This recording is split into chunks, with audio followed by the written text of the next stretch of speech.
আসসালামু আলাইকুম। যারা নিবন্ধন পরীক্ষার্থী আছেন সবাই কেমন আছেন? আশা করি সবাই ভালো আছেন। এই ভালো থাকা আর সুস্থ থাকার মধ্যে দিয়েই প্রথমে আমরা যে বিষয়টা আলোচনা করব সেটা হচ্ছে, দেখেন আজকের ভিডিওতে আলোচনা করব যে 18তম শিক্ষক নিবন্ধন মৌখিক পরীক্ষার জন্য কোন কোন ডকুমেন্ট নিয়ে যেতে হবে। এছাড়া নিবন্ধন মৌখিক পরীক্ষায় প্রস্তুতি সম্পর্কে অভিজ্ঞতার আলোকে কিছু পরামর্শ দেব। সেগুলো অবশ্যই ভাইভাতে অংশগ্রহণ করার আগে একবার হলেও দেখে যেতে পারেন।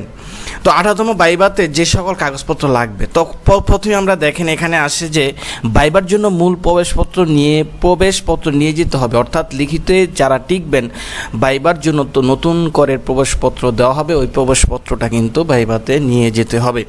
দেখেন সকল সনদের মূল কপি নিতে হবে। এইচএসসি অনার্সের মূল সনদ সঙ্গে নিয়ে যাবেন। মাস্টার্সের সনদ লাগে না, তবে আপনি চাইলে সাথে রাখতে পারেন। এসএসসি অনার্সের নম্বরপত্র বা মার্কশিট সঙ্গে নেবেন। জাতীয় পরিচয়পত্রের মূল কপি সঙ্গে নেবেন, তবে সার্টিফিকেট জাতীয় পরিচয়পত্রের সঙ্গে আপনার নাম মিল থাকতে হবে। নাগরিক সনদপত্র, চারিত্রিক সনদপত্র সঙ্গে নিয়ে যাবেন।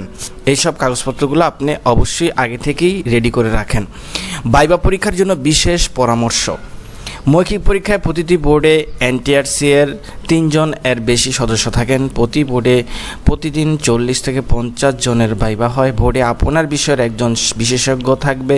এনটিআরসি এর চেয়ারম্যান ছাড়া বাকি সব বোর্ডে উপসচিব বা যুগ্ম সচিব পদমর্যাদার একজন কর্মকর্তা সহ এনটিআরসি এর কর্মকর্তারা থাকেন।